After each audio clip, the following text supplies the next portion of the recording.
Que tal, como estades? Por primeira vez o Congreso rendeu homenaxe aos últimos fusilados do franquismo.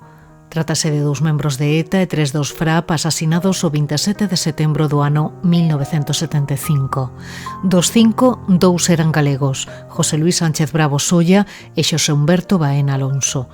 Un pelotón de fusilamento acabou coas súas vidas cando contaban 21 e 24 anos. O ditador deu orde de executalos desoindo o clamor social nas rúas e a presión da comunidade internacional. 54 días antes de expirar na súa cama, Franco optou por morrer matando. Yo lo vi el día anterior del fusilamiento. Vi todos los disparates que le hicieron. Una cosa tremenda. Y no se han juzgado a esa gente que lo torturó todavía. He hecho en falta eso. Y mi padre le dijo a mi hermano que si supiese que él era culpable, que se sentiría más confortado, por así decirlo, porque sabía que se estaba haciendo justicia. Y mi hermano le dijo: papá, siento no poderte darte ese consuelo, pero es que yo no lo hice. As familias de Baena e Sánchez Bravo levan décadas asegurando que son inocentes. Afirman que as súas declaracións inculpatorias foron arrincadas mediante torturas e que os seus xuizos foron unha pantomima. O goberno declarou nulas ambas as sentenzas, o abeiro da Lei de Memoria Democrática, e agora o Congreso celebra este acto de reparación do que, por certo, se desmarcaron tanto PP como Vox. Hoxe, na ferida aberta no 36, conversamos con Flor Baena e Vitoria Sánchez Bravo Solla, as irmás dos 2 militantes dos FRAP fusilados nos últimos coletazos do franquismo. Yo no me siento totalmente reparada, pero sí agradecida, pero no es suficiente. Yo creo que se debe hacer más cosas. Bueno, esas heridas no se curan nunca, no se cierran nunca, porque la vida no se la pueden devolver. Pero ademais, polos nosos micrófonos pasará tamén Manuel Reboiras, irmán do líder sindical e dirixente da UPG Moncho Reboiras, asasinado a tiros en agosto dese mesmo ano do 75 en Ferrol.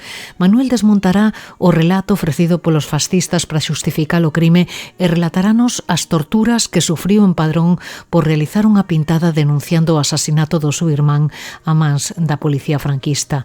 Torturas que 50 anos despois, por fin, están sendo investigadas nos tribunais. Me dicen que lles diga que son o resto, as outras persoas do comando, onde están os grupos. Eses interrogatorios continúan no cuartelillo da Garda Civil de Padrón, pero xa con golpes, con insultos, con a pistola na miña fronte facendo que disparaban e simulando que me mataban, bueno, e todo isto, non?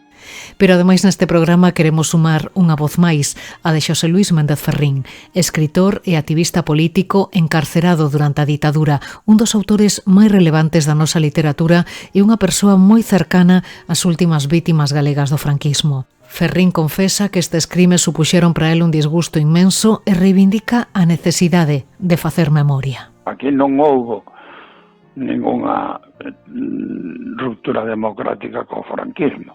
Eu creo na memoria histórica.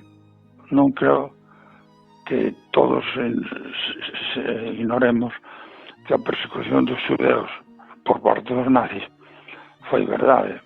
Pero foi verdade porque se repetiu moitas veces, Se non dirían que era mentira. E aquí, pois non se fixo eso. Te contadimos con todo isto, pero hai outros asuntos destacados que foron noticias estes días, son as novas da memoria. O Concello de Vigo pide ao Goberno que declare o Museo Marco como lugar de memoria histórica. O edificio, que funcionou como cárcere entre os anos 1890 e 1976, acolleu numerosos presos tras o lanzamento do 36. A proposta busca recoñecer e preservar a memoria das persoas que foron represaliadas e a daquelas que loitaron pola liberdade e a democracia. Homenaxe na Coruña a José Esperante París, máis coñecido como Che de Pedro, símbolo da resistencia campesina durante o franquismo. Este veciño de Mazaricos foi abatido a tiros pola Garda Civil no ano 63 por defender un monte veciñal. 62 anos despois, o delegado do goberno entregoulle aos seus fillos a declaración de recoñecemento e reparación persoal. Creo que é un desos exemplos de que a lei de memoria o que trata é ni máis ni menos que dar cumplida satisfacción aos familiares e ás víctimas do franquismo, pero sin abrir ningún tipo de ferida, sino simplemente cerrándoas. Arrincan en Rianxo os traballos para exhumar os corpos de dúas vítimas da represión franquista. Trátase de Manuel Piñeiro Abeijón, labrego de Boiro, de 31 anos, e de Francisco López Pérez, mariñeiro de Taragoña, de 34. Os dous foron asasinados no verán do 36 polos fascistas. Os seus cadáveres apareceron moi preto da Igrexa de Asados. O grupo Instagra da USC encárgase da excavación. O goberno local de Arzúa denuncia ante a Garda Civil o ataque fascista contra o monumento en homenaxe ao alcalde republicano Juan Vidal, asasinado no 36. A obra, situada na Praza de Galicia, apareceu cunhas pintadas nas que se pode ler "Gobierno de Rojos, época de piojos". O alcalde condena o sucedido e confirma que o monumento será reparado o antes posible. Amosa o rexedor a súa preocupación pola proliferación deste tipo de atos contra a memoria democrática e o patrimonio colectivo.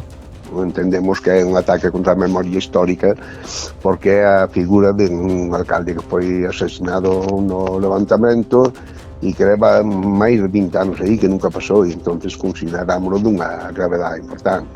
Nós creo que temos que poñer freo a eso. Estas pintadas son unha clara intención de amedrentar os que pensamos de outra maneira, e estámoslo a ver noutros ámbitos da política, pois tanto a nivel nacional como a nivel de Galiza, que sí, está, nun momento de auxe, desgraciadamente.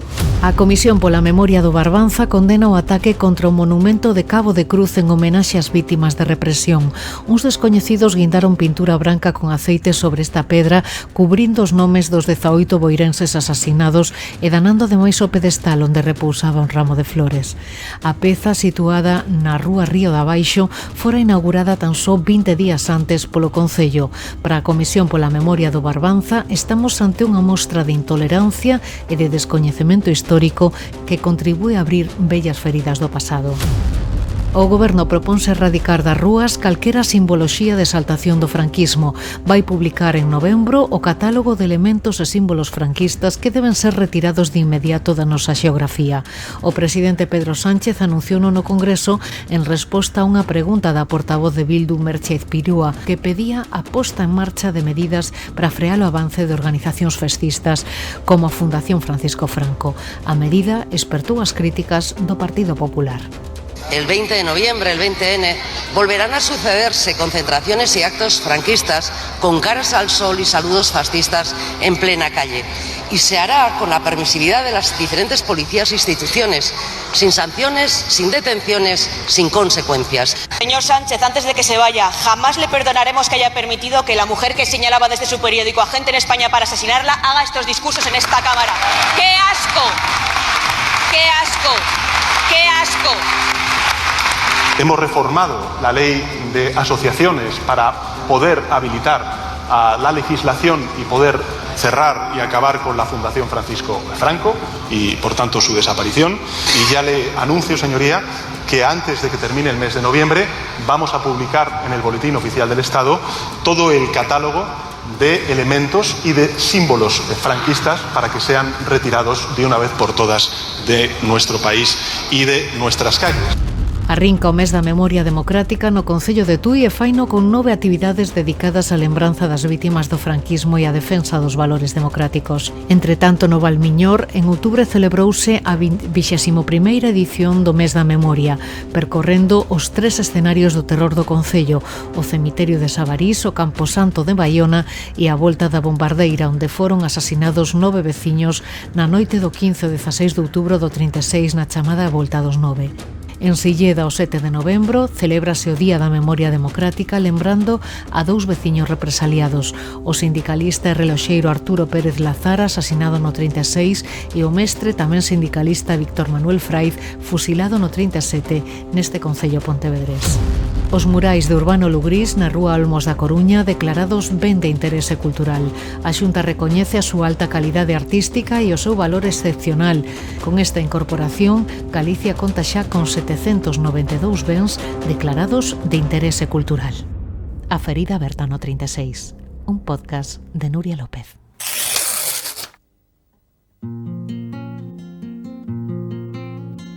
Foi a noite máis longa, aquela na que unha ditadura xa agonizante decidiu facer a súa última demostración de forza desoíndo o clamor das rúas e da comunidade internacional. Ata o Papa intentou evitar o que era inevitable, o fusilamento de 2 membros de ETA e 3 dos FRAP condenados apenas unhas semanas antes en varios consellos de guerra. Chamábanse Juan Paredes, Ángelo Taegui, José Humberto Baena, José Luis Sánchez Bravo Solla e Ramón García Sanz. Os 5 serían fusilados o 27 de setembro de 1975 en Burgos, Barcelona e Ollo del Manzanares, en Madrid. 2 eran galegos, Baena e Sánchez Bravo. Os 2 foron homenaxeados recentemente en Vigo e Gondomar pola Asociación Verdade, Memoria e Xustiza de Vigo que preside Xavier Moreda. Foron heróis, foron xente que deu a súa vida por unha causa xusta. Entón, o normal sería que o Estado os condecorara, non que o Estado dixese que non eran delincuentes, porque nós xa sabíamos que non eran delincuentes, non que o Estado lle devolvera a honra, porque a honra xa tiñan. O Estado necesita deses heróis, e nós necesitamos deses heróis, para sentirnos nós honrados, e a inversa, realmente, non? Eles foron o que tiñan que ser e deron a vida por unha causa máis que xusta. Como dicimos, José Luis Sánchez Bravo foi condenado a morte con apenas 21 anos, xunto tamén militante dos FRAP Ramón García Sanz polo asasinato do tenente da Garda Civil Antonio Pose en agosto de 1975 en Carabanchel. Conversamos xa coa súa irmá Vitoria.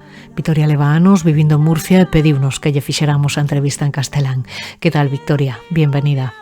Hola, buenas tardes. Supongo que 50 años después siguen agolpándose a la memoria las mismas imágenes, las mismas sensaciones que aquella terrible mañana, ¿no?, de septiembre del 75.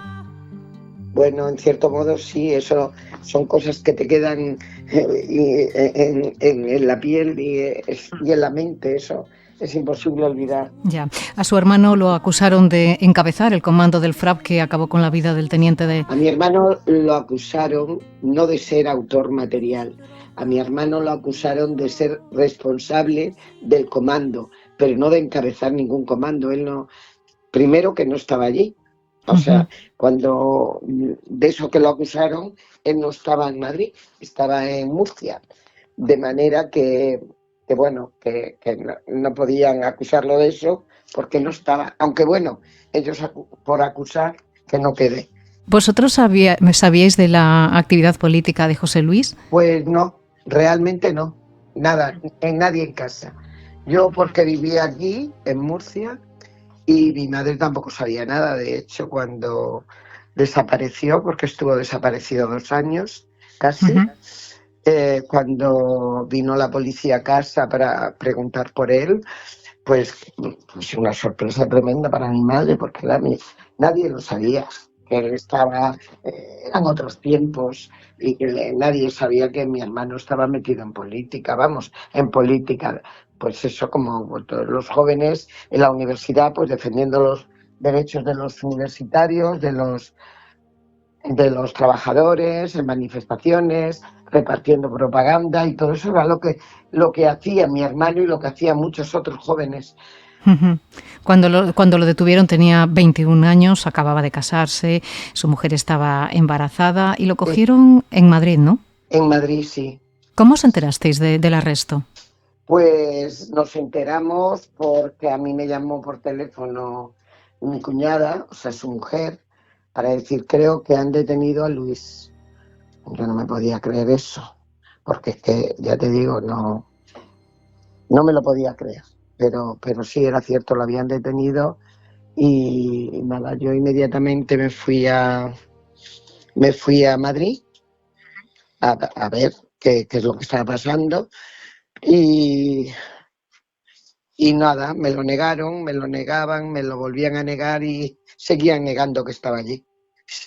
Y no pudo verlo, ¿no? En ese momento. No, yo lo vi el mismo día el día anterior del fusilamiento. Hasta ese momento fueron muchísimos días de incertidumbre. Ahí lo habían llevado, ¿no?, a la Dirección de Seguridad. Claro, es que negaban que estaba allí en la comisaría, sí. Sí, allí fue donde lo torturaron brutalmente, ¿no? Eso yo me enteré también, pues eso, cuando lo fusilaron. La noche en Capilla, porque vi todos los disparates que le hicieron. Una cosa tremenda. Y no se han juzgado a esa gente que lo torturó todavía. He hecho en falta eso. Y no por nada, no por venganza, no por odio que no tengo, yo no tengo ese sentimiento, pero sí por justicia. Por justicia, esa gente debería ser juzgada. Fueron brutalmente torturados y maltratados durante todas esas semanas de incertidumbre, ¿no?, en las que estuvieron esperando a ser condenados y finalmente ejecutados. Y mientras tanto ustedes intentaron llamar en todas las puertas para intentar salvarlo, creo que hablaron hasta con Pilar Franco, ¿no? Sí, yo hablé, fuimos la hermana de una de las que estaban condenadas a muerte y yo. Fuimos intentando, pues eso, por todos los medios habidos y por haber, pues que nos recibiera. Ya a las tantas de la noche llegó allí a su casa y nos recibió y nos dio muchísima esperanza de que no iba a pasar nada, de que, en fin, que no nos preocupáramos, que tal, incluso nos ofreció un té. Ya. Que no tomamos ni ella ni yo, la hermana me imagino. De una de las que estaban condenadas también a muerte. Y bueno, pues terrible, ya te digo, terrible, porque aquellos tiempos eran tiempos que sí que la historia de España no ha hecho justicia, porque debería, nos debe eso, contar la verdad, lo que era el franquismo, lo que era la represión, lo que era la dictadura. En ese tiempo la policía mataba, la policía torturaba, la Guardia Civil mataba, la Guardia Civil torturaba. O sea que... Y ustedes lo saben muy bien. Claro se celebró a mediados de septiembre ese consejo sumarísimo, ¿no?, en el acuartelamiento del Goloso, ¿no?, donde se leyó ese fallo terrible, ¿no? Y ahí es cuando, bueno, ahí estaba usted, ¿no? Y intenta, se levanta, él intenta defenderlo y se produce ahí un... Defenderlo, qué lástima, no podía. Intentaba darle ánimos y lo llamé intentando darle ánimos y para que no se preocupara, que estábamos ahí, la familia. Entonces giró la cabeza hacia atrás para saludarnos, para decir, no os preocupéis, y le dieron un golpe en la cabeza para que mirara para adelante. Y entonces ahí fue cuando yo ya dije, ¿queréis matar a mi hermano? ¿Vais a matar a mi hermano? Y ya pues ahí me sacaron de la sala. La expulsan de la sala y la meten en un coche. No sé qué pensó en ese momento. ¿A dónde la llevaban? ¿Usted sabía a dónde la llevaban o no? ¿Qué va? Pero si yo no... Yo era una cría también porque tenía 22 años y yo en mi vida había oído ni visto semejante ni me había encontrado en otra igual. Que va, en absoluto. Y no sabía. Pero en ese momento... Es que yo creo que me daba igual. O sea, que si me matan, a mí en ese momento, a mí me secuestraron, me metieron. Luego, lo que pasa es que no me llevaron a la DGS, me llevaron al hotel, me acompañaron al hotel y ya está. Probablemente porque estaban todos los observadores españoles y extranjeros. Pendientes del juicio. Claro, salieron detrás del coche donde iba yo. Y después con el tiempo usted supo que el que iba en el coche era Billy el niño, ¿no? Claro, porque lo sabía, porque me lo dijeron los mismos periodistas que estaban allí, que era, no me acuerdo el nombre que le dieron, sí, el Billy el niño, así un hombre bajito, con la cabeza gorda y delgadito. Y a partir de ese momento el tiempo empieza a correr y supongo que muy deprisa, ¿no, Victoria? Y llega el 26 de septiembre y llega la noche más larga, ¿no? Aquella en la que la vida de José Luis pendía de un hilo, ¿no?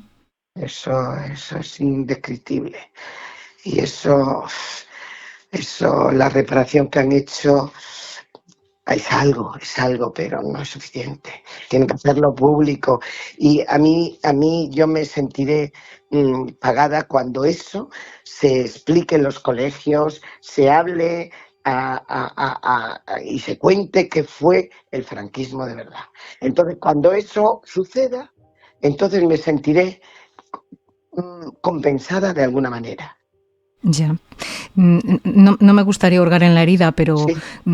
Quería saber si me podría relatar un poco cómo fueron esos últimos momentos junto a su hermano, ¿no? Era la primera vez que lo veía desde que se produjo, Sí. desde que se había producido la detención. ¿Cómo fueron esas últimas horas? Pues tremendas, porque por muy enteros que estuvieran, porque ellos, lógicamente, los tres pertenecían al FRAP, al Frente Revolucionario Antifascista y Patriota.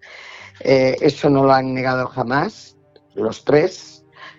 Y bueno, pues eso siempre se prepara, y más en aquel tiempo. Habida cuenta de que en esa época, que no tiene nada que ver con ahora, el franquismo, como digo, era criminal, era asesino, mataba, torturaba. Entonces, pues sabían que en cualquier momento lo podían coger, disparar o matar, y en las mismas torturas lo mismo. Las mismas torturas, de hecho, a mí me lo negaban porque no sabían si iba a salir vivo de allí. Me decían, no, aquí no está. Yo iba a la defensa y me decían, no, aquí no está. Porque el día que se presenta allí es cuando le dicen que le quedan unas horas de vida nada más. Ustedes no lo sabían previamente, ¿no? No lo sabíamos nadie, porque... Ni tampoco ellos, no, porque tampoco, además ¿no? el sumarísimo, porque mi hermano no era el sumario, fue el sumarísimo, el segundo consejo. El anterior sí era sumario, este era sumarísimo, fue deprisa y corriendo.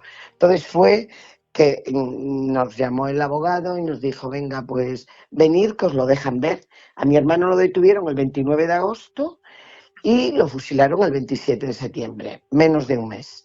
Entonces, no sabíamos, creíamos que ya no lo dejaban ver.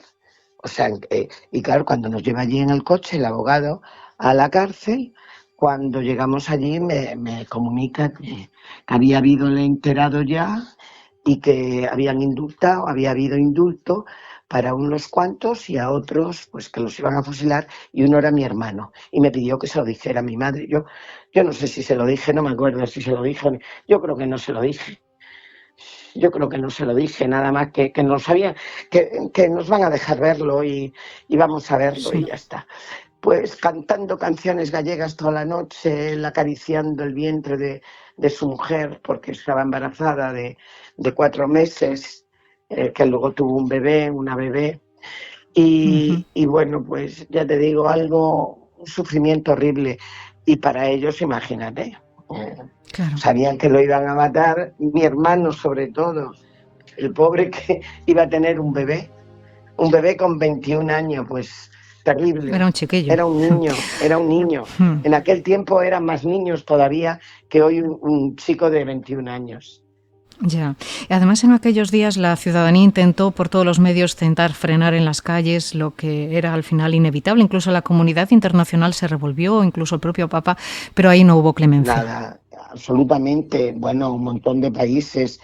Yo tengo todavía por ahí revistas de Cambio 16, en fin, muchísimas, Posible, un montón de revistas que cuentan toda la trayectoria de todos los países. Quemaron embajadas, llamaron a embajadores aquí a España. O sea,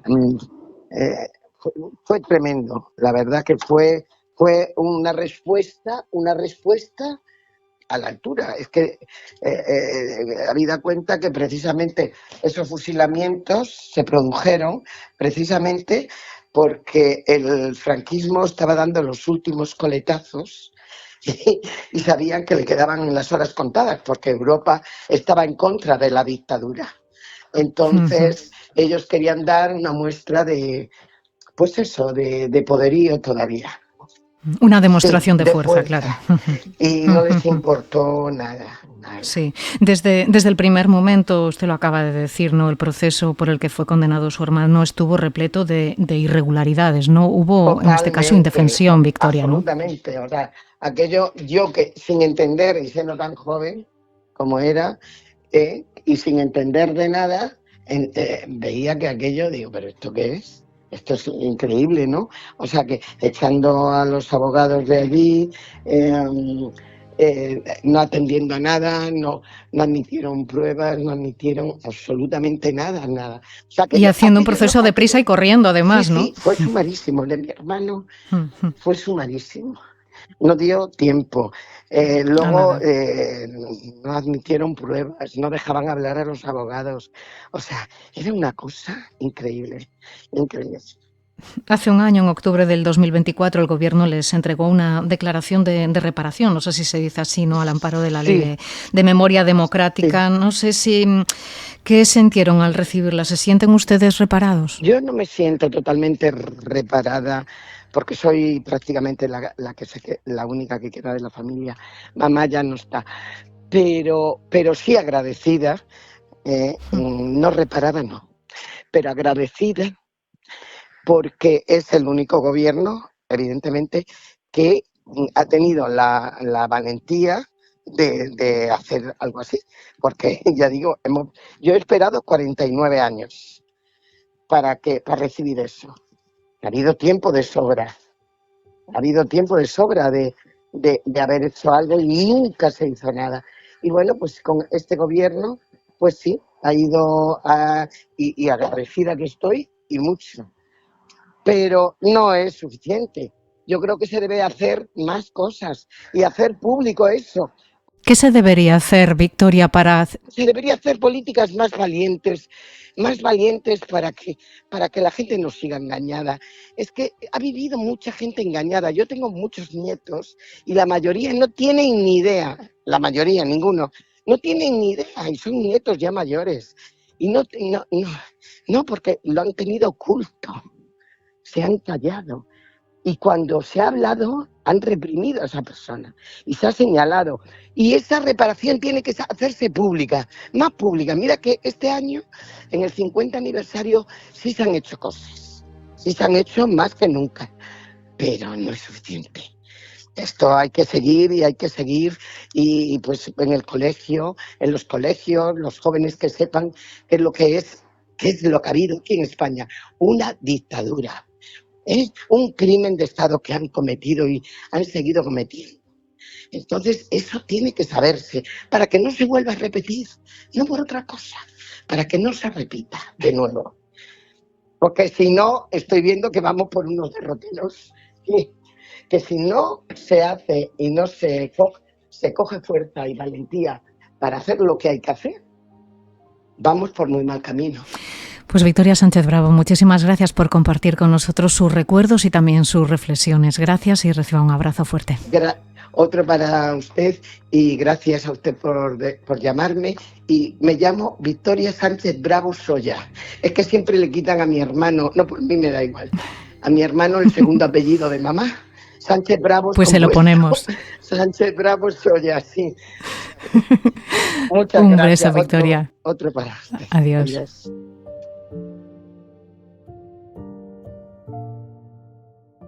20 minutos despois do fusilamento de José Luis Sánchez Bravo, aquela mañá do 27 de setembro do 75 era executado tamén en Ollo del Manzanares, en Madrid, o vigués Xosé Humberto Baena, militante tamén dos FRAP.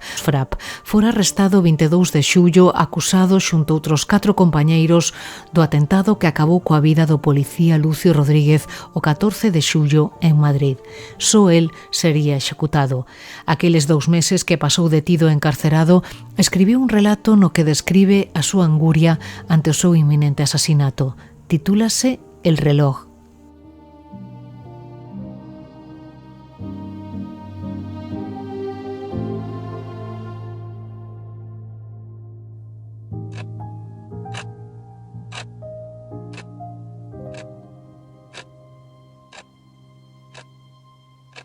Mi reloj se obstina en marcar las 10:15 de la noche del día 22.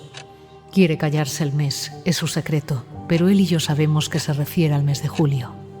En el anochecer del 22 de julio, mi reloj, que me acompañaba como siempre, fue arrojado conmigo sobre el duro asfalto de la calle Barceló y también, como yo, fue golpeado y pisoteado. Y mi reloj se paró. Hoy es 8 de septiembre.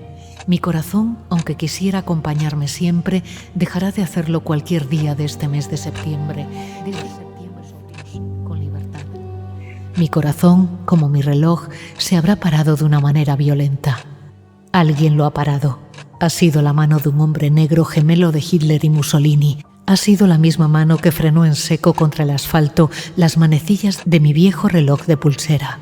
Un hombre negro, un monstruo satánico y anacrónico que lo destroza todo, que rompe una tras otra las cuerdas de los relojes del pueblo. Un hombre inhumano al que llamarán fascismo.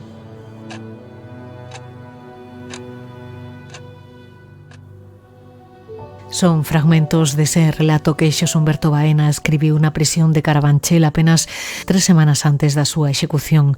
3 semanas durísimas nas que o tempo se movía a un ritmo cambiante e que culminaron a noite do 26 ao 27 de setembro, a noite máis longa para el e para a súa familia. Conversamos xa coa súa irmá, con Flor Baena. Que tal, Flor? Benvida. Hola, buenas tardes. Supoño que serían horas de rabia, de impotencia, sobre todo de moita dor, non? Aquelas daquela noite. Sí, fue tremendo. Además que sabíamos de su inocencia y eso todavía es lo que más nos causaba más dolor. A min gustaríame, Flor, que retrocedéramos un pouquiño, non? O reloxo para intentar coñecer un pouquiño mellor ao teu irmán, non? El era un mozo habitual das protestas universitarias dos anos 70, non? De cando desembarcou Sí. en Santiago de Compostela, non? Sí, sí. Contanos. Bueno, pues él, estando en Santiago de Compostela, en la Universidad de Filosofía y Letras, hicieron una sentada por desacuerdos con el rector de la universidad. Y entonces se sentaron todos en las puertas, en las escaleras de la universidad. Y vino la policía y hizo una redada de unos 200 chicos y los llevaron detenidos. Los llevaron detenidos y los pasaron a la cárcel de Coruña. Estuvo allí 2 meses, pero a los 2 meses, después de entregar mi padre una fianza de 15.000 pesetas, lo dejaron volver a casa. Pero le dejaron volver a casa, después fue el juicio y en el juicio salió inocente. Pero a pesar de todo, le quedaron antecedentes penales. E iso acabou condicionando tamén a súa vida profesional, non? Claro, porque él, por ejemplo, pidió trabajo en Citroën en Santo Domingo y en los 2 sitios lo aceptaron, pero así que tuvo que presentar el certificado de penales, fue a pedirlos y le dijeron que no, porque tenía antecedentes penales. E xa non puido acabar a carreira que acababa de empezar, non? No pudo terminar la carrera. Entonces se metió a trabajar, como ya le venía el servicio militar enseguida, pues se puso a trabajar de peón de fundición en Fumensa, una empresa que había en la parte de atrás del seminario, en la avenida de Madrid. Y estando allí, él siempre iba a todas las manifestaciones del 1 de mayo y otras manifestaciones que aquí en Vigo en aquella época había muchas, porque eran a veces por Citroën, otras veces por el metal, y otras veces los estudiantes, siempre había muchas manifestaciones. Y él acostumbraba a ir. Digamos que él estaba fichado e non lle sacaban o ollo de enriba, non? Claro. Entonces, precisamente, el día 1 de mayo del 75, en la manifestación esa, él no fue porque, bueno, por otras cosas personales, porque tenía novia y el padre que era de la Falange, pues el padre de ella, no quería que anduviera con un comunista, según él, claro. Y entonces la tenía encerrada en casa, a su novia. Entonces dijo mi hermano, bueno, si voy a la manifestación, ya a mí ya me pillan allí, ya me detienen. Y entonces no fue. Y en esa manifestación fue cuando un policía de paisano dio un disparo al aire y mató a Manuel Montenegro, un empleado de la empresa Fenosa, que no iba en la manifestación, que estaba asomado desde la valla de Fenosa a ver la manifestación. Y con tan mala suerte que lo mató. Entonces, cuando se enteró mi hermano, pues unos amigos y él hicieron una colecta para ponerle una corona de flores a Manuel Montenegro y una esquela en el Faro de Vigo. Y lo que pasa es que, claro, le pusieron muerto por la represión policial. E aquilo non gustou. Claro. Y entonces, en Faro de Vigo, para poner esas palabras, les hicieron que dejaran los números de carnet de identidad, que si no, que no la publicaban. Y ellos lo dejaron. 13, eran 13 los que hicieron eso. Y a los 2 días de haber publicado la esquela, empezaron a detenerlos. Fueron todos por sus casas a detener a los chicos. Yo llegué a casa de mis padres, que era un domingo, y todos los domingos iba a comer con ellos, porque yo estaba recién casada y vivía en Castrelos. Y entonces un primo de mi marido, José Pablo, era amigo de mi hermano, y yo no sabía nada, pero bueno, también iba en el grupo de los 13.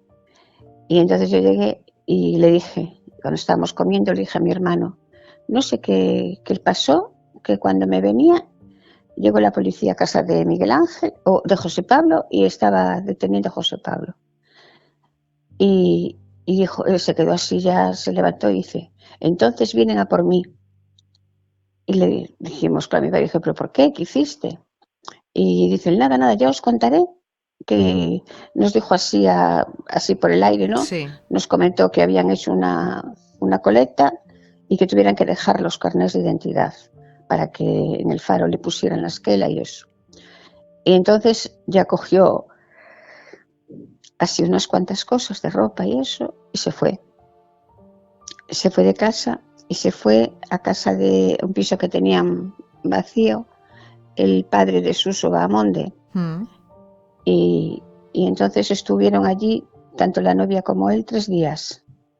Escondido. A los 3 días decidieron que, claro, aquí que la cosa estaba muy peligrosa, ya habían detenido a casi todos de los 13, y entonces acordaron, no sabían si irse para Portugal o para Madrid.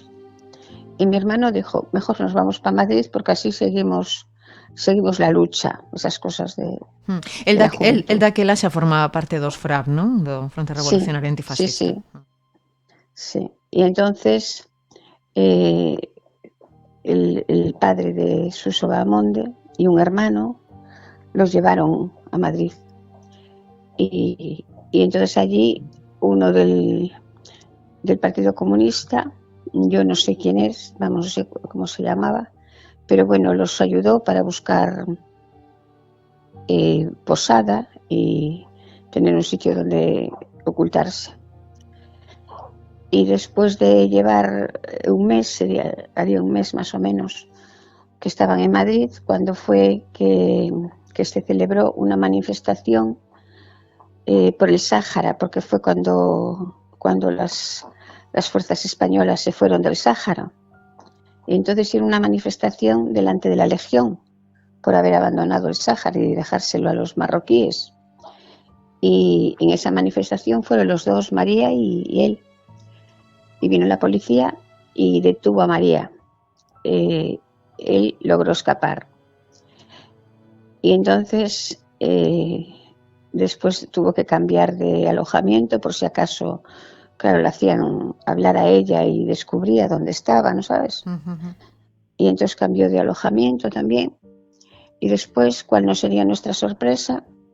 Que el día 22 de julio escuchamos por la televisión era la que había, la televisión española, que salía la foto de mi hermano, todo despeinado y así mal, muy mala apariencia, lo habían golpeado, y diciendo que él, que era el culpable de la muerte de un policía. Estamos falando de Lucio Rodríguez, non? O policía armada asesinado en Madrid. Policía.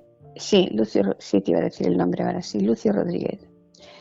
Y entonces, y que fuera el día 14 de ese mes. Entonces mi padre dijo, es que es imposible porque el día 13, mi padre en ese tiempo, por 2 o 3 veces, le había mandado a Portugal por mediación de el chofer de la empresa donde mi padre trabajaba.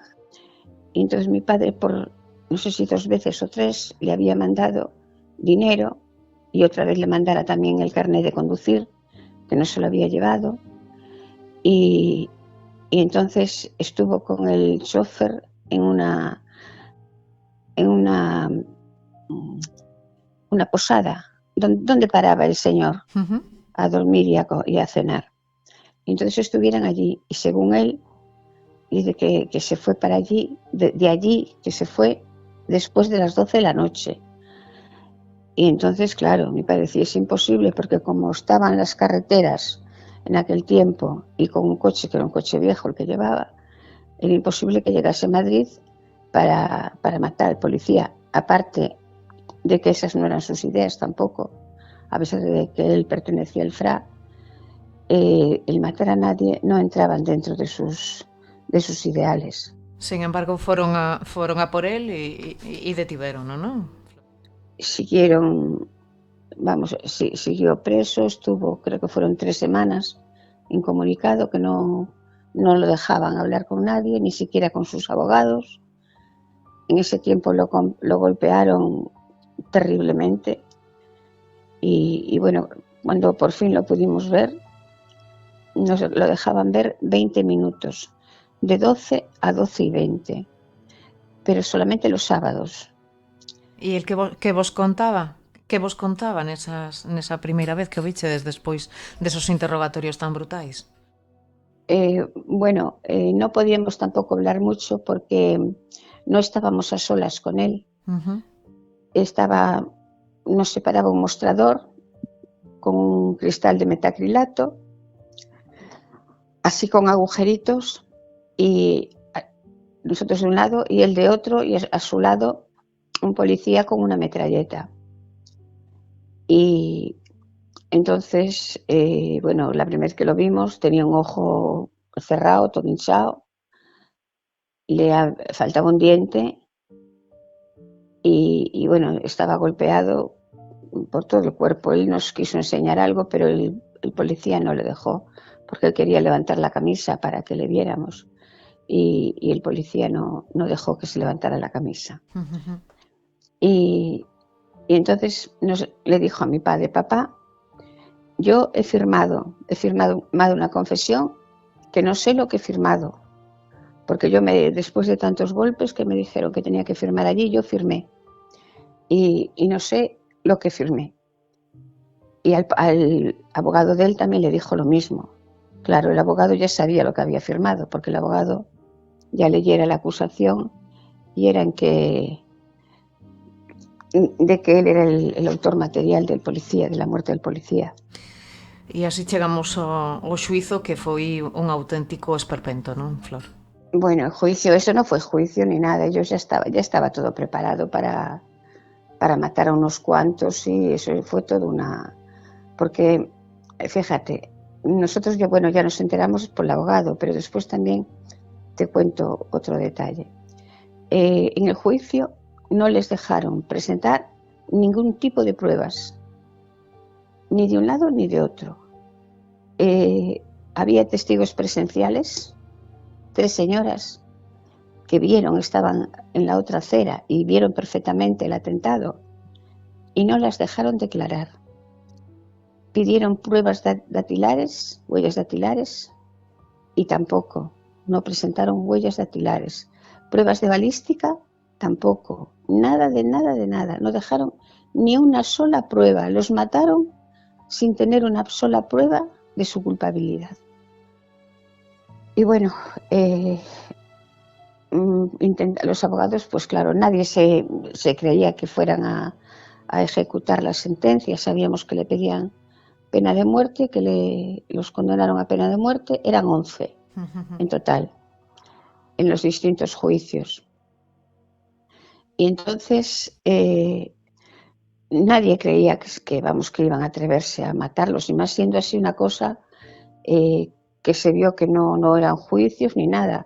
En el de mi hermano no, pero en otro de los juicios echaron a todos los abogados fuera y los condenaron igual. Y además los juzgaron por un tribunal militar, que eso era algo en contrario a sus leyes, porque ellos no eran militares, eran civiles, no podían juzgarlos por lo militar. Y además otra cosa, cuando fue que después dictaron la ley antiterrorista para poder juzgarlos por lo militar, mi hermano y otros de los que juzgaron ya estaban detenidos. No se podían juzgar unos hechos con una ley que se hacía después. Es algo, vamos, que te pones a ver y en el juicio non hai nada que sea legal. Hai moitas cousas, claro, que non cadran, non, neste proceso. O que había era moita presa por atopar uns culpables e facerlles pagar por aquilo. Mucho apuro por dar un escarmiento, porque en aquel momento estaba el ejército muy alterado, porque fue cuando mataran a Carrero Blanco, y entonces estaban los ánimos muy, muy alterados y debían de tener miedo que el ejército se levantase. Entonces querían dar un escarmiento. Como unha demostración de forza, non? Sí, sí, claro. Y entonces, ¿qué hicieron? Indultaron a las dos mujeres porque dijeron que estaban embarazadas y las indultaron. Y después indultaron a los hombres que tenían hijos. A los 5 que mataron, eran los 5 que ninguno tenía hijos. Los que tenían hijos son los que indultaron. Al único que después que tuvo una hija fue Sánchez Bravo, pero estaba embarazada su compañera. Sí. La mujer estaba embarazada, pero de 2 meses, creo que era poquito, ¿no sabes? Entonces, claro, en aquel momento él no era un padre de familia, porque Franco no mataba a padres de familia. Entonces hizo así. Eso fue la única explicación que encontraron los abogados para unos sí e unos no, sabes? E como foi o tempo que transcorreu entre o que foi o xuízo e o día da execución? Non sei se houve contacto con él de algún tipo entre vos e él. El juicio fue el día 12 y 13 de septiembre. Fue poquito, muy pocos días. Y después entonces los mataron el 27. Después del juicio, estuvieron pocos días vivos. E como encaixa a familia este golpe, saber que van a asesinar o teu irmán en apenas 15 días, Flor? Como se vive eso? Como se una impotencia tremenda. Mi padre le escribió a todos las personas así que podían hacer algo, incluso al príncipe de Asturias, rey Juan Carlos, que ahora es rey, bueno, ahora no, fue rey Juan Carlos, le escribió y recibió la respuesta firmada por, no recuerdo ahora el nombre de él, bueno, su jefe de gabinete, por así decirlo, porque Juan Carlos en ese momento estaba de vacaciones en las islas, en Baleares. Y entonces le escribió el jefe de la Casa Real, y le contestó que Su Majestad, que había visto la carta y que haría lo posible para ayudarlo, pero que en ese momento que no se veía con muchas posibilidades de poder hacer algo. Porque claro, en ese momento que Juan Carlos que no vino a decir que claro, que no era nadie, ¿no? Tamén a comunidade internacional, incluso os cidadáns nas rúas, mesmo o propio Papa, non? Intentaron interferir. El Papa llamó 3 veces a Franco y ni siquiera le cogió el teléfono. No sé si no se lo cogió o si no se lo pasaron, pero bueno, no le contestó.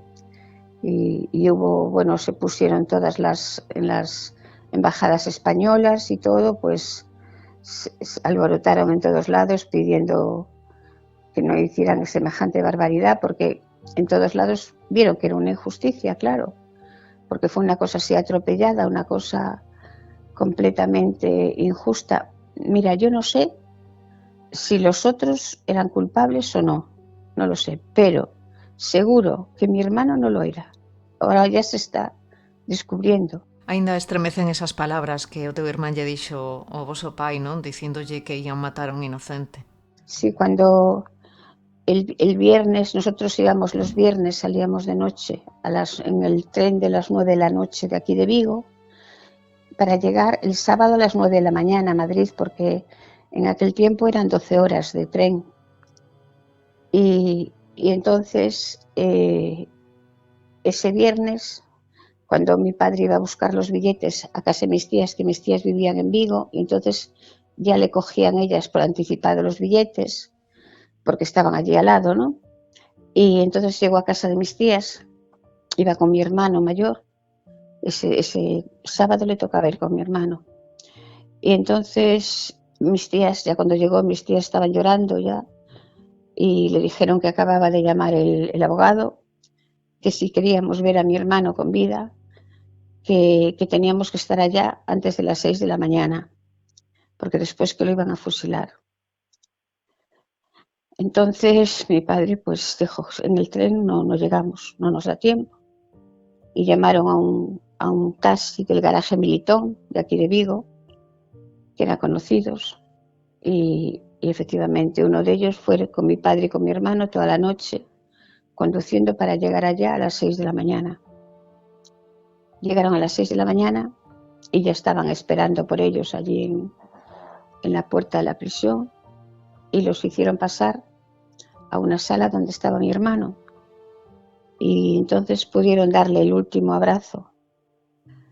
Y mi padre le dijo a mi hermano que si supiese que él era culpable, que se sentiría más confortado, por así decirlo, porque sabía que se estaba haciendo justicia.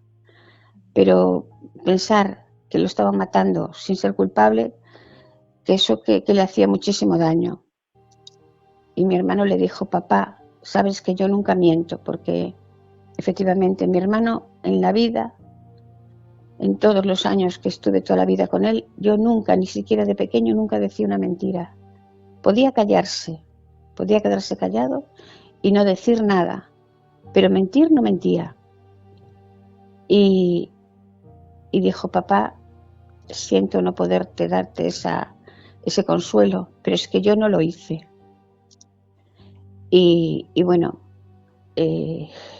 nosotros ya digo, ya sabíamos que no lo hiciera, ya solamente por la confesión del señor S, y porque no era su forma de ser, porque mi hermano te lo puede decir, mira, cualquier persona de Vigo que lo conociera él en persona, te puede decir lo mismo. No encuentras a nadie que te hable mal de él. Todo el mundo dice que era un chico educado, formal y muy sensible. Le gustaban mucho las poesías, ayudaba a la gente. Después de que murió, nos hemos enterado de cantidad de cosas que tenía hecho sin nosotros saberlo. Este verán, Flor, o goberno declarou ilexítima e nula aquela condena de morte do teu irmán. Non sei que se vos sentides reparados de algunha maneira, cal foi o sentimento? Bueno, después de 50 años hemos logrado que efectivamente lo reconocieran, porque en estos 50 años, primero mi padre, después mi madre y ahora yo, hemos luchado lo indecible para lograrlo, porque fuimos al Tribunal Constitucional, que fue Doris Venegas la que lo llevó el caso, que por cierto, ella en el 2002, yo no la conocía de nada, y me llamó diciéndome si quería que se hiciera ella cargo del juicio de mi hermano, porque su marido, Luis, que era también abogado, pero él es de cosas sociales, ¿no sabes? Y ella es penalista. Entonces, que ella podía llevar el caso de mi hermano, porque su esposo tenía una deuda con mi hermano. Y yo, claro, me quedé así y dije yo, ¿pero qué deuda? Y me contó que estando en el instituto, era compañero de mi hermano también. Y tuvo un accidente y rompió una pierna. Y estuvo escayolado 3 meses. Y no podía ir a clase. Entonces mi hermano fue el único compañero que todos los sábados iba a llevarle a su casa todas las notas y todos los apuntes que cogía de las asignaturas para que él no perdiera la clase, no perdiera el curso. Un ritmo. Y que gracias a él que no lo había perdido. Entonces por eso, vamos, que le estaba muy agradecido, ¿sabes? Y me llevó, vamos, los casos siempre en todos los juicios que hubo y todo, y nunca me cobró nada. Mira. E dicía eu, e despois desa declaración, Flor, dades vos por satisfeitos, conseguiche despechar as feridas abertas aí xa 50 anos? Bueno, esas heridas no se curan nunca, no se cierran nunca, porque la vida no se la pueden devolver, ¿entiendes? Y entonces, claro, yo, por ejemplo, cuando tuve esos papeles, que para que me los dieran tuve que reclamarlos, que no fue que me los dieran así voluntariamente. Después de ir al Tribunal Constitucional, fuimos al de La Haya, fuimos al de Derechos Humanos y fuimos a la ONU. Y ahora estábamos en Argentina. Y aparte de todo eso, cada vez que había cambio de gobierno y todo eso, le escribíamos al gobierno solicitando eso, que queríamos que declararan la inocencia y la ilegalidad del tribunal que lo matara, ¿no? Que lo juzgara. Entonces sí, cuando fue que ahora por fin nos vino ese documento diciendo que efectivamente que declaraba la nulidad de la sentencia y la nulidad también, la ilegalidad del tribunal que lo juzgara, pues cuando lo cogí pues me sentí muy contenta. Hubo un momento en que me sentí emocionada, muy contenta y sintiendo que mis padres no viviesen para verlo. Pero después, cuando llegué al coche, me cansé de llorar. Empecé a llorar y dije, ¿yo de qué me vale? ¿De qué me vale todo esto si él está muerto? Si no puede disfrutar de esto, no lo ve. Y la verdad, tuve alegría y pena, porque su vida no se la devuelven. Por eso que la pena de muerte no debía existir en ningún lado, por nada. Porque si después se descubre que una persona es inocente, no hay solución. Después de que la maten, no hay solución. Pois, Flor Baena, pois alégrome que polo menos pois servira de alivio, por dicirlo de algún xeito, para todos vos, e agradeceche moito este testemunho, non? Porque persoas que non viviron nesa época, todo o que estás contando seguro que lles parece case de ciencia ficción. Sí, de película, ¿no? Es que eso es una cosa que me queda por lograr, que voy a seguir intentando, luchando a ver si lo consigo. Porque tengo ido a hablar a institutos y a la universidad, a contar su historia. Y no hay nadie, ningún chico, no saben nada de eso. No conocen esa parte de la historia. Entonces, yo quiero pedir que en los libros de texto, que vengan esa gente que mataron después en última hora, Franco, en la vida de Franco, esa gente que mataron, que eso que se sepa, porque la juventud de hoy en día no conoce nada de eso. Lo conocerán los padres y así, pero no se lo cuentan tampoco a los hijos. Y los hijos lo ven como algo muy lejano, que vamos, que no, como si no pasara. Pero pasó. Y eso es algo que yo quisiera lograr, que en los libros de texto que se hable de ese tema. Y ahora te voy a dar una primicia. Dime. En Santiago, en la universidad donde estudió mi hermano, le van a poner una placa, bueno, van a poner una clase que lleve su nombre, ¿Sí? José Humberto Baena. Uh-huh. Y después la fotografía de él, que ya le mandé al rector la fotografía de él, y también el escrito del reloj que él escribió en la cárcel para explicar cómo lo habían cogido la policía. Y la última carta de él. Y le van a poner su nombre a la clase esa. ¿Y cuándo va a ser? Supongo que este mes que viene, pero todavía no lo sé fijo. Estupendo. Quedaron de avisarme el día que sea. Bueno, pues alégrome. Porque el día 10 y 11 voy a Estrasburgo, que también me llamaron, me invitaron a ir allá. Y el día 30 de este mes a Madrid. porque me lo van a dar oficialmente, el documento ese, ¿no sabes? De reparación. Y eso fue una cosa que yo también pedí, porque yo decía, yo cuando les escribía y así, les decía que yo no quería que me dieran un papel a mí, así como todo en secreto, diciendo que era inocente y todo eso, que eso yo ya lo sabía. Que yo quería que oficialmente, que reconocieran públicamente con periodistas y con todo, de que había sido un fallo de ellos, que lo habían matado injustamente. Y entonces por eso, como al parecer el día 30 lo pusieron como Día de las Víctimas del Franquismo, ¿no sabes? Pues entonces van a llevarme allí para oficialmente a otras personas, y a mí no sé quiénes serán las otras personas que nos van a dar ese documento. Pues nada, Flor, moitísimas grazas por contarnos a vosa historia. Grazas e unha aperta moi forte. Vale, de nada, gracias a vosotros. Un bico. Vale, un besiño. Chao.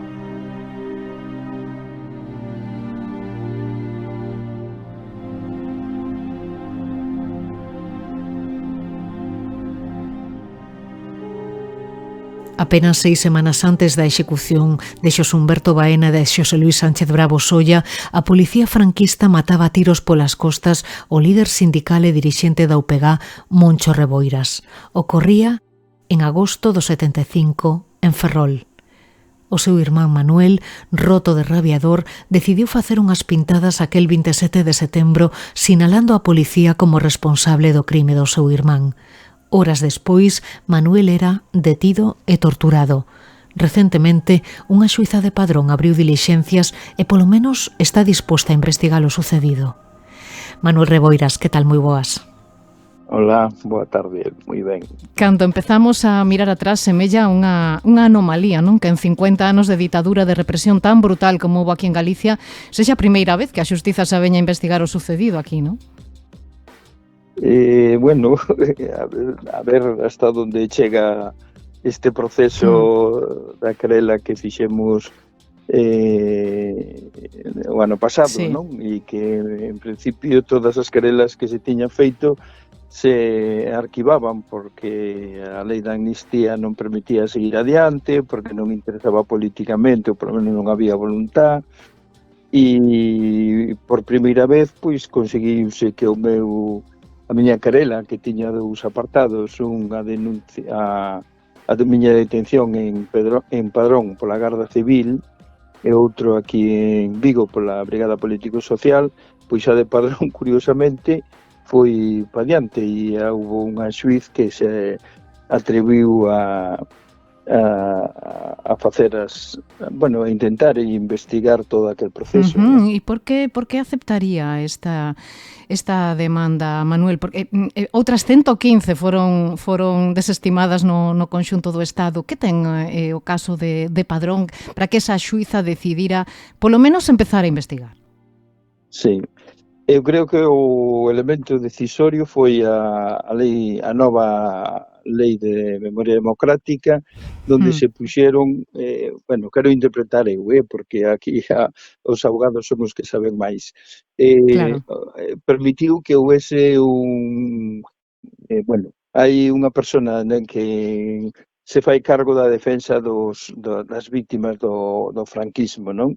E esta muller, pois parece ser que presionou a xuiz para que investigara, a ver todos esos historiales que se denunciaran e que se puxeran en evidencia, pois que intentara investigar pois que tiñan de realidade, e se tiñan algo de realidade, pois seguir adiante cos procesos, non?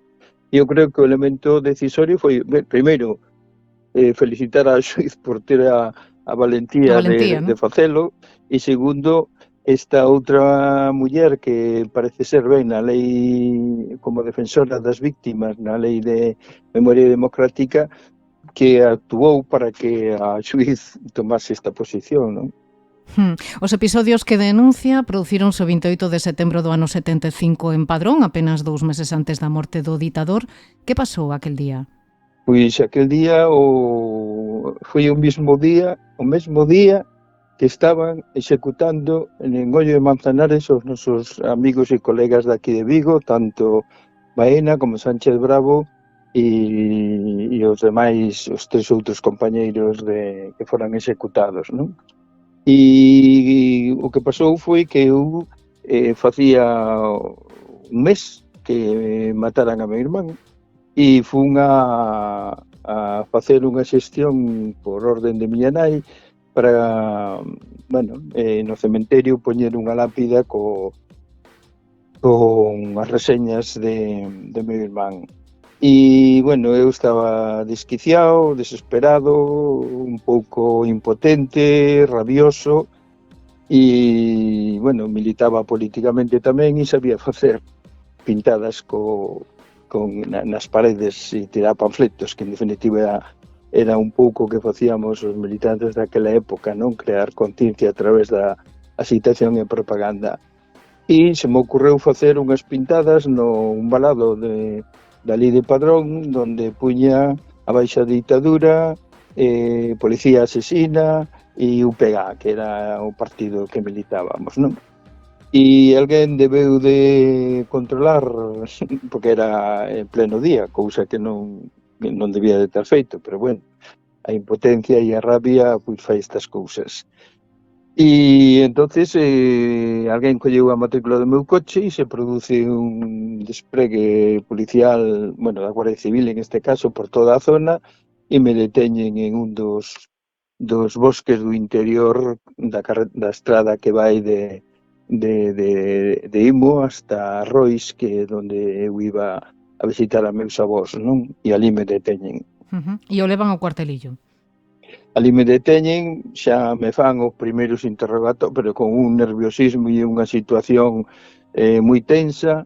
Me paran, era un bosque, me paran ali en pleno bosque, me dicen que lles diga que son as outras persoas do comando, onde están os grupos, esas historias, e me dicen que ou canto, falo, ou senón que me aplican a lei de fugas, me deixan que saia do coche e que me teña as consecuencias, que non lles importa para nada o que poda pasar. Eses interrogatorios continúan no cuartelillo da Garda Civil de Padrón, pero xa con golpes, con insultos, con a pistola na miña fronte facendo que disparaban e simulando que me mataban, e todo isto, non? E dali, me levan á centralita a Coruña, central da Garda Civil, me teñen ali toda a noite tamén con insultos e con presións de todo tipo, e ao día seguinte me levan ao xuiz que decretou a miña libertad, supoño que por humanidade e porque eu era un rapaz, non? Tiña 24 anos. Pero uns meses despois repite esa historia en Vigo, non? Sí, despois en o ano no 76, en xuño, eu estaba traballando en Vigo e tuve un contacto con unha das persoas que tuvera que exiliarse en Portugal e regresou a Vigo. Entón eu tuve un contacto con esa persona, seguramente que estaba controlada pola policía, e nos deteñen ali na Cruz do Castro en Vigo. Entón ali xa me deteñen e me levan a comisaría, me teñen ali 5 días, me aplican a lei antiterrorista e con todos estes naquela época, ainda que estábamos xa, Franco morreu en novembro, isto era en xuño do 76, pois estamos ali 5 días, con malos tratos, torturas psicolóxicas e físicas, máis psicolóxicas que físicas en este caso, e nos levan ao xuiz. Estuve na cadea do Marco do Príncipe 2 días, decreta a miña libertad con fianza para presentarme cada 15 días nos xuzgados de Vigo, non? E esta querela foi a que foi arquivada porque, bueno, con outra que presentamos tamén de Xosé María Brañas, non? E neste caso non foi admitida por prescripción, non? Sí, o que alegan sempre que hai isto fai moito tempo que prescribiu e que hai unha lei de amnistía que unha lei de amnistía e xuzgados e xuíces que non reconocen a xurisdicción internacional, que dicen que este tipo de actividades de violencia física e torturas son crímenes de lesa humanidade, polo tanto non lle afectan estas particularidades e non aceptan isto e entonces arquivan os casos, as querelas, non? Claro, unha lei de amnistía que está funcionando como unha barreiras, non? Para facer xustiza neste tipo de casos. Sí, a lei de amnistía, en definitiva, é unha lei de amnistía que foi feita, que debía de ser feita para os antifranquistas que estaban sufrindo pois procesos e cadea, e en definitiva a quen máis beneficiou pois foron os verdugos, a todos os torturadores e todos os elementos que funcionaban desde o réxime, non? Mencionábamos antes que esas detencións, Manuel, prodúcense apenas uns meses despois, que ainda estaba de loito, non, polo asasinato do teu irmán, non? Quería situarme naquel 12 de agosto do 75, no que a policía bateu a tiros a Xosé Ramón Reboiras, a Moncho Reboiras. As autoridades franquistas tentaron manipular e retorcer o relato do acontecido e vender como un tiroteo, non? Como un intercambio de disparos, cando en realidade foi unha cacería.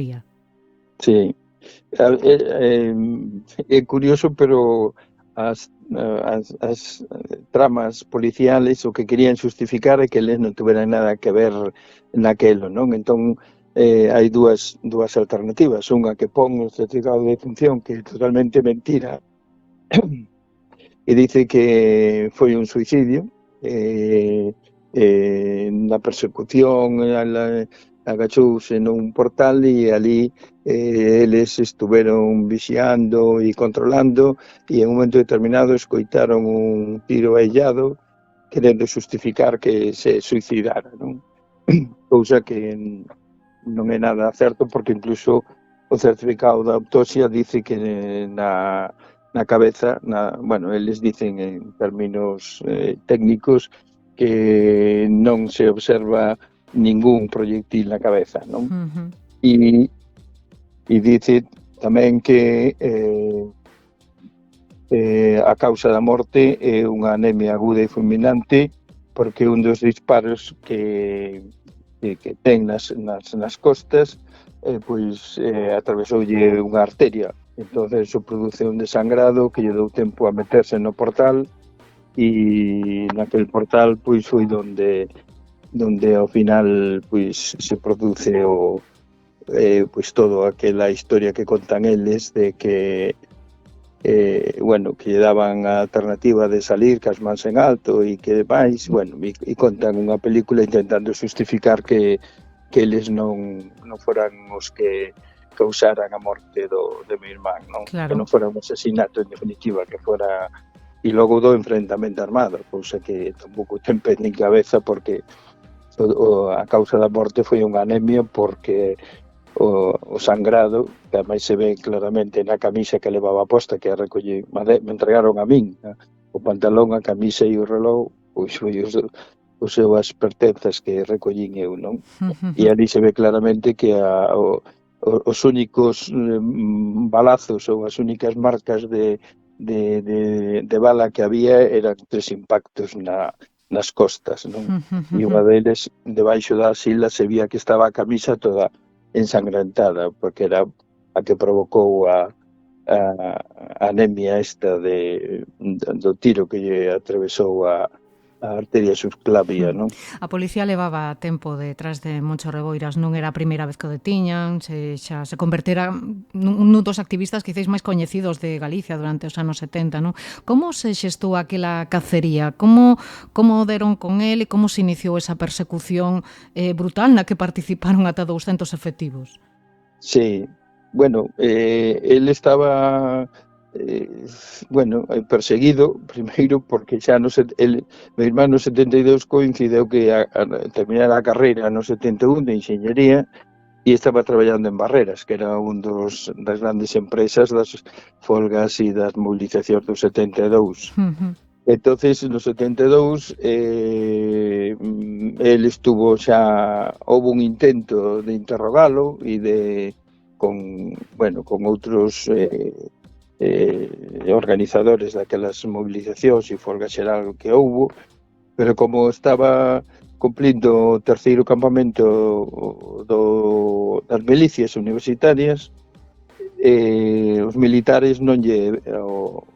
concretamente o comisario de Vigo foi a Figueirido, que é onde estaba facendo este campamento, e os militares lle dixeron que ali que non podían entrar, que non podían interrogar a nadie, que aquilo era un departamento militar e, polo tanto, é dicir, que salvouse daquela situación un pouco porque os militares, e se presume que é posible que algún daqueles militares tuveran xa algunha vinculación con a UMD, aquel movimento demócrata militar que estaba xurdiu en Portugal e que se estendeu logo tamén un pouco por Galicia, non?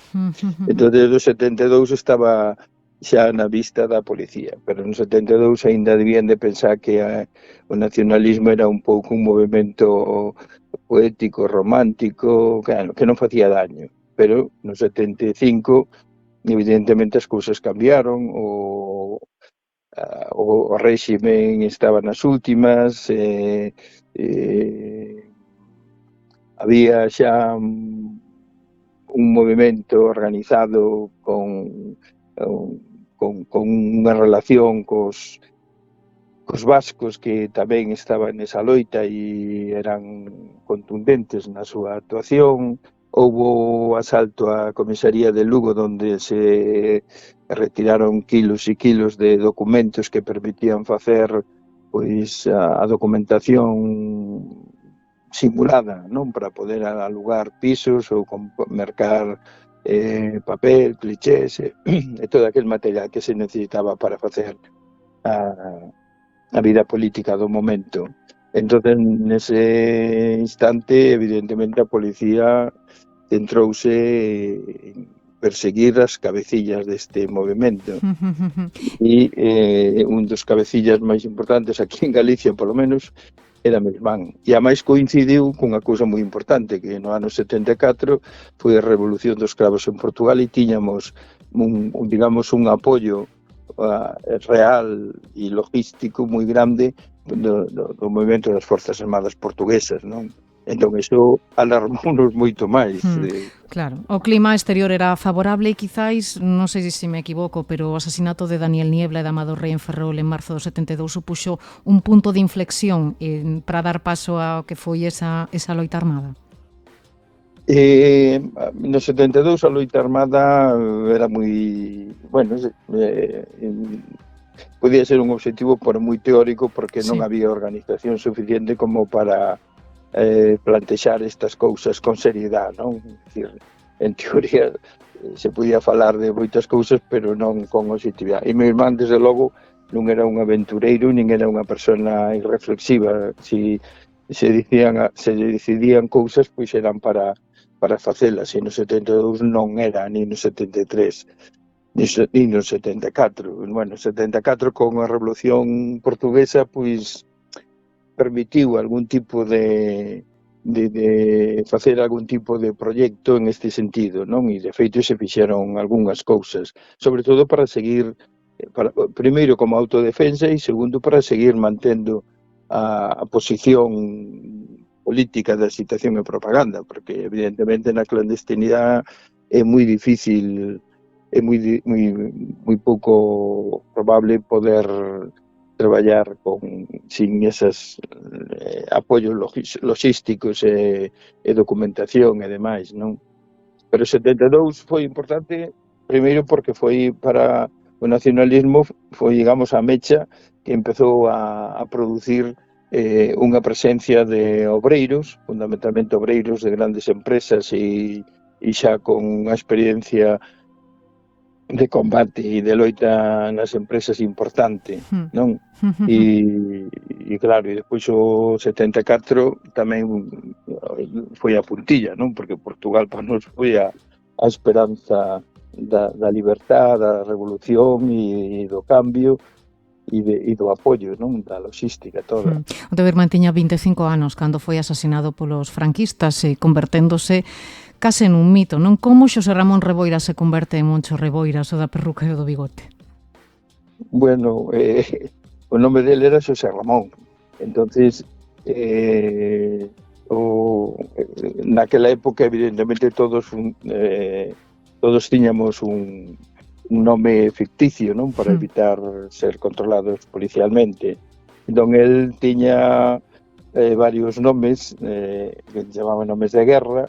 El era Rianxo, porque nós éramos dunha aldea cerca de Rianxo, entón tiña o nome de Rianxo, tiña o nome de Licho e tiña o nome de Moncho, que en definitiva era o máis acaído, porque Moncho nin na familia nin no entorno próximo a él era conocido como Pepe. O Moncho pois era casi o nome de guerra, ainda que estaba dentro do seu nome, non? Entonces veu casi dado por esas circunstancias, non? Todos tiñamos un nome de guerra. Para a clandestinidade era así de dura e non podíamos funcionar con nombres e apellidos, nin con teléfonos, nin con citas, así sin ningún tipo de criterio ou seguridade, non? Parece mentira, pero pasaron xa 50 anos, non? Unha vida. Que lle debe o movemento sindical galego e Galicia en xeral a Moncho Reboiras? Home, eu creo que non lle debe nada, porque meu irmán era consciente do que facía, non? E o que quería.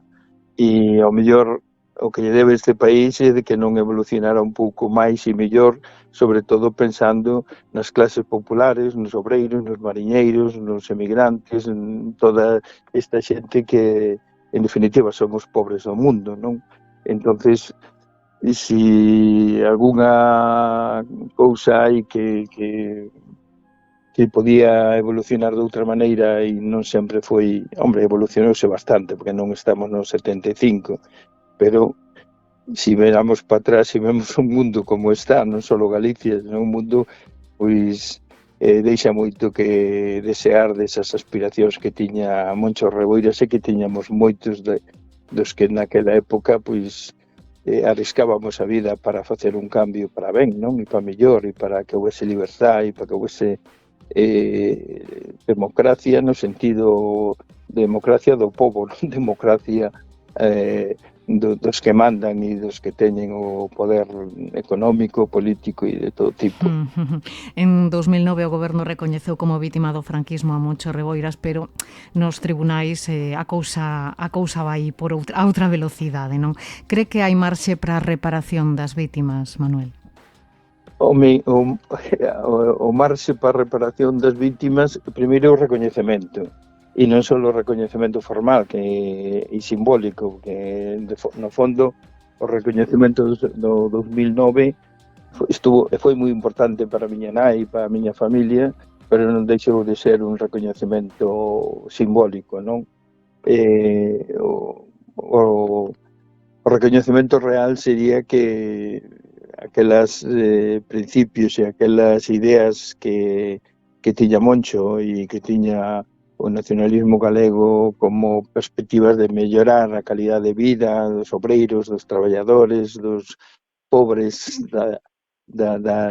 deste mundo, pois que foran distintos, foran para mellor, e para mellor algo foron, pero debía de ser outra cousa, non? Pois, Manuel Reboiras, moitísimas grazas polo seu relato e grazas por pasarse pola Ferida Aberta no 36. Grazas e unha aperta. Veña, gracias a ti. Gracias, Chao. Manuel.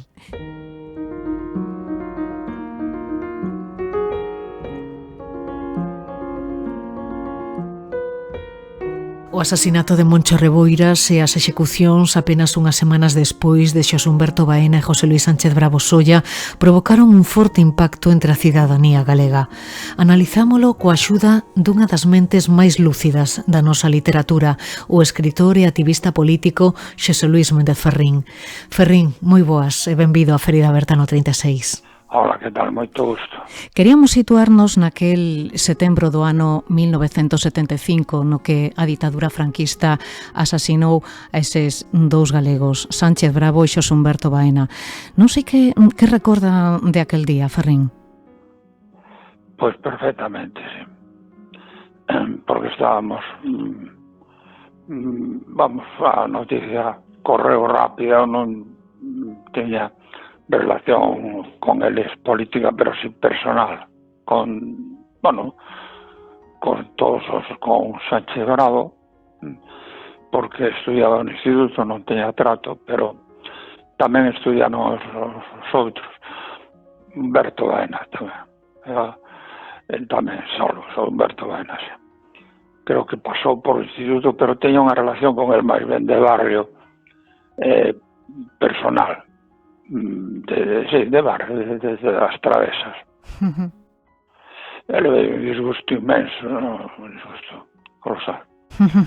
Os seus fusilamentos producíronse malia a presión das rúas e da comunidade internacional que intentaron por todos os medios frear aquela barbarie. En algún momento pensaron que poderían conseguilo e deter eses fusilamentos? Pois sí, porque algúns xa se teñan detido, pero outros non. En todos os casos nós pensábamos que isto sería posible, digo eu e os meus amigos, pensábamos que isto era posible, dado que era moi duro para Franco, porque o fascismo, o franquismo, a forma fascista de España, entendía que era moi importante para ele as relacións con os Estados Unidos, as relacións con a República Democrática Alemana e as relacións cos países non comunistas ou anticomunistas na Guerra Fría. Era o trato, decir, deles, que formaban parte do mesmo frente político. Estes asesinatos legales fixeronlle moito daño. Uns asesinatos que se produciron apenas 6 semanas despois, non, da morte a tiros tamén de Moncho Reboiras en Ferrol, un asesinato tamén rodeado dunha manipulación dun relato para tentar xustificar o inxustificable, non? Ben, o caso de Reboiras foi distinto.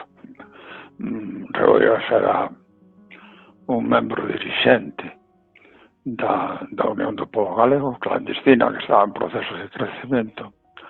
Ele estaba en cargo de dirección orgánica.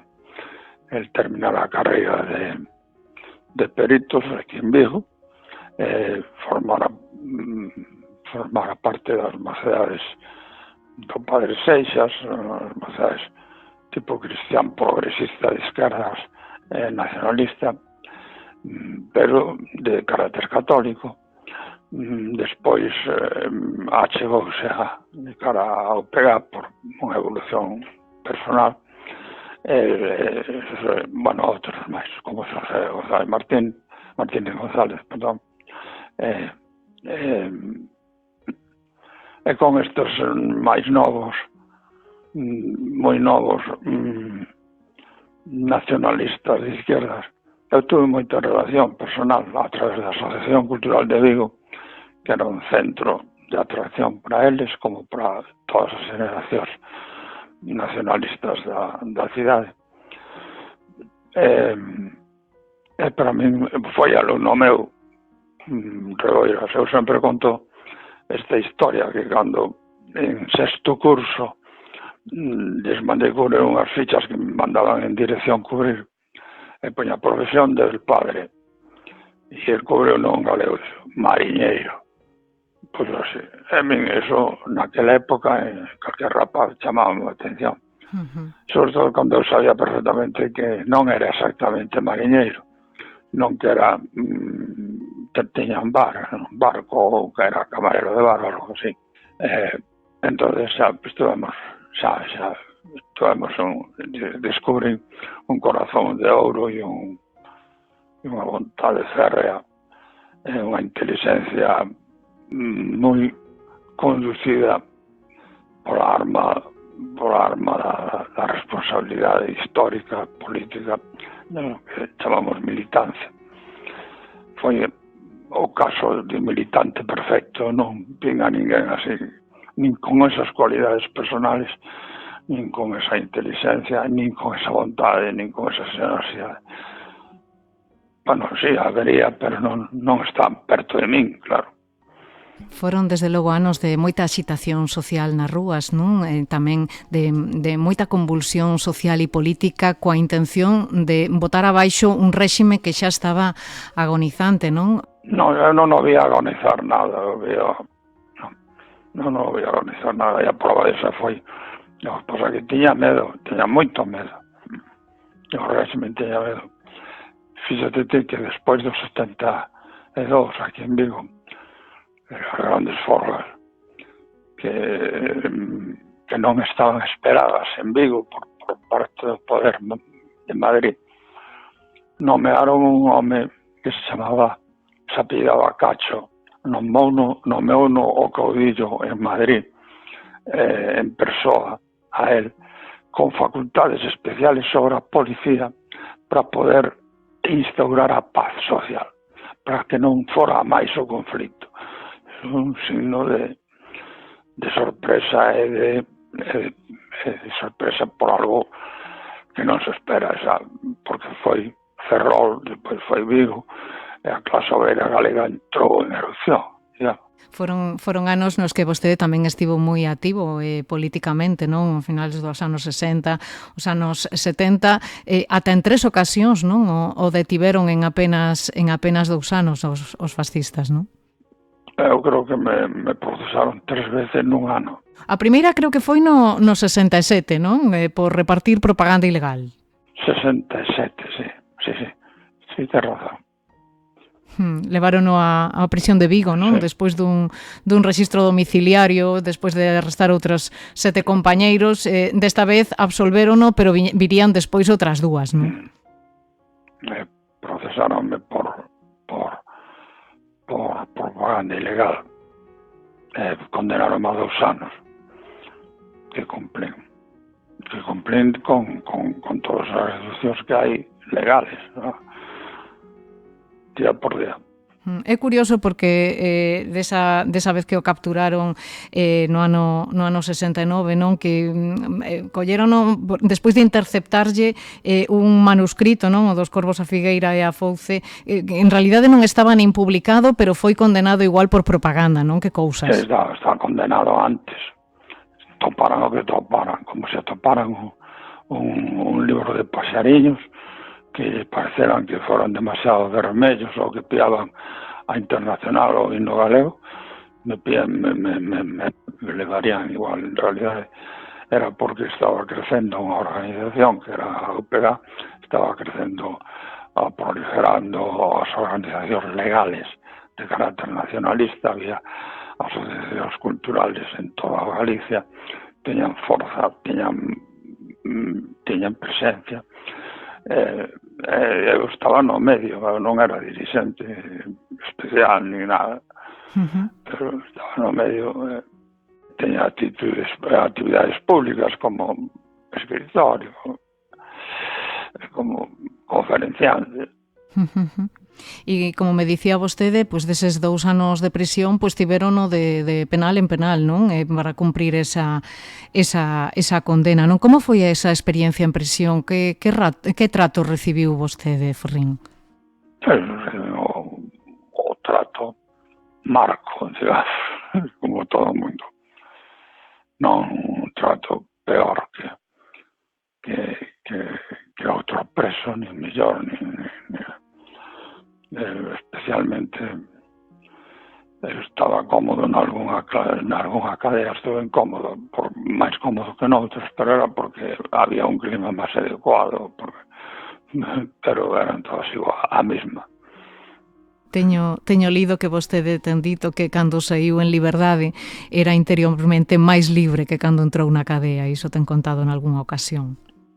Sí, é unha sensación extraña, porque eu podía ver as cosas desde un ángulo que durante 2 anos non estuvera vendo ninguén que me rodease. Eu non sei se iso pasou a algúns presos, pero sí, sempre se topan un pouco extrañados aos aires. Pero imagínate o que sería se estuvera 10 anos ou 20. Sí. Non sei que pegada deixan eses anos de reclusión. Eu, a xente que conocen así, nese caso, bueno, xente moi alegre, con moitas ganas de vivir e optimista. Se non morres de aburrimento, de tristeza. Imagino. Vostede aproveitou aqueles anos de reclusión para escribir, non? Algúnas das súas obras empezounas a escribir na cadea, non? Non escribir moito, algunhas cousas escribir, sí. E a saída, pois chegaron, como dicía antes, as folgas de maio e de setembro de Vigo do 72, non? Un momento tamén de moita axitación e aí creo que tivo que pasar a clandestinidade, andaban en riba de vostede seguido, non? Non o deixaban nin respirar. Non. Pois tive que pasar algunha... Non sei, creo que estuve un mes na clandestinidade ao final da folga, porque me venían buscar. Entón, sabía que iban a fazer comigo. Entón, estuve escondido. Pero, finalmente, saín porque houve garantías.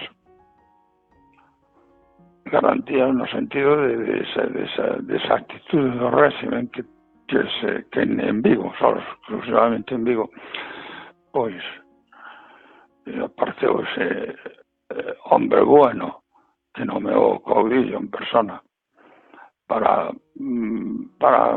sobre todo para retirar casos dos tribunais. Retiraron moitas persoas, foron retiradas da persecución. E morto o ditador chega a transición e aprobase esa lei de amnistía que acabou sendo unha lousa para todos aqueles que quixeron exixir responsabilidades aos autores dos crimes. Bueno, pois eso eu pertenezo, digamos, a un sector que está fora da lei, nós que somos aqueles que non aceptamos nin a monarquía, nin aceptamos o sistema actual político, que queríamos un tránsito como mínimo a unha república federal e a unha república, desde logo, unha república federal é un sistema distinto que temos, non? Pois estamos fora do sistema. Síguese pensando, cada vez máis, que é antinómico da noción de democracia, entre outras cosas, a existencia de un rei. Me digo máis cousas, digo, neste momento non hai liberdade neste réxime, este é un réxime político, non hai liberdade religiosa, non hai liberdade, non hai laicismo. Aquí ten privilexios, a Iglesia Católica, privilexios notables, en fin, así podíamos seguir. Iso, por non falar, non sei como encaixa despois de todo o vivido, non? Pois que ningunha das persoas que participaron pois de ese réxime de torturas e de asasinatos pagasen absolutamente nada polo que fixeron. Debemos de ser das poucas democracias nas que, bueno, pois nos abriron procesos xudiciais contra eles e seguimos asistindo a diario pois a episodios de exaltación de réximes totalitarios. Non sei como interpreta vostede este ascenso da extrema dereita. Son cousas diferentes aquí, pero aquí non houbo ninguna ruptura democrática co franquismo. En Bélxica sí, ou en Francia sí. De Gaulle fixo fusilar ao director de Citroën, para poñer un exemplo. E el non era un asesino, nin era un formoso en suicio. Aquí os torturadores, os policías que me detuveron a min e que detuveron a todo Vigo, pois estaban empleados despois de xubilarse todos do Corte Inglés. A vista do público repartindo saludos amistosos, porque estaban mostrando que ali seguía estando presente o orden de que cuidadito con roubar un abrego. Ali estaba Baldo López Maceira, o seu director, hasta temos medo a pronunciar o seu nome, supoño que estará morto, pero ali estaba todos eles, non vou ser calista. Aquí matáronse alcaldes, gobernadores, líderes sindicais, intelectuais. Uns tiveron que fuxir, outros acabaron presos, como lle pasou a vostede durante unha temporada, non? E sigue habendo xente pois que sigue reivindicándoos, non? E que sigan aparecendo como nostálxicos do fascismo e que se negan a condenar todos estes crimes, Ferrín. Se sigue, é dicir, o sistema nestes momentos non sigue a condenar. E se fai un pouquiño, ahora verás que fixeron unha cosa que se chama lugares de memoria histórica, de memoria democrática, no Ministerio de Madrid. Supoño que serían sin supoño seguro, foi o goberno actual. Xa en Vigo acaban de declarar o actual marco como un lugar de memoria histórica. Entón aí hai que poñer carteles, hai que poñer inscripcións, hai que poñer memoria de que aquelo foi o que foi, non? Foi unha prisión terrible, hasta que se encheu e se crearon outras máis, no 1936. Bueno, pero tú verás como de que a pouco vai haber protesta. Cree que habería que facer máis pedagogía que a xente coñece o que pasou, sobre todo as novas xeracións? Pois eu non sei se pedagogía tampouco hai que estar facendo propaganda, hai que simplemente decilas, facer,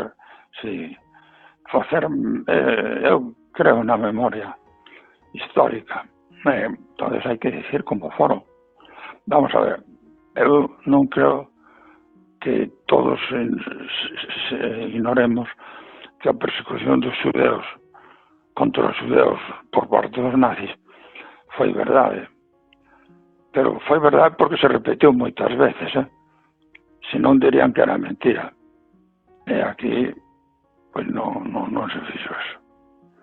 Pois Xosé Luís Méndez Ferrín, moitísimas grazas por axudarnos hoxe a facer memoria. Moitas grazas e unha aperta, foi un placer. Bueno, pois moitas gracias a ti.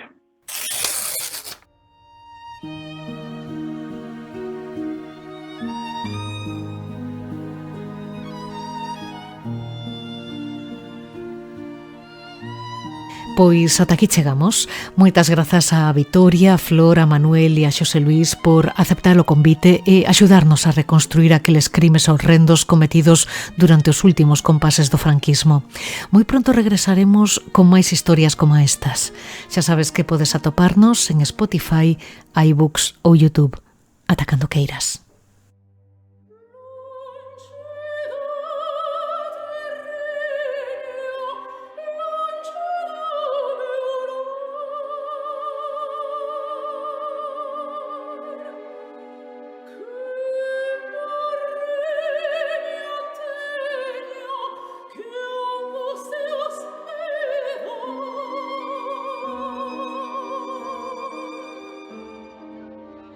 A ferida aberta no 36, un podcast de Nuria López.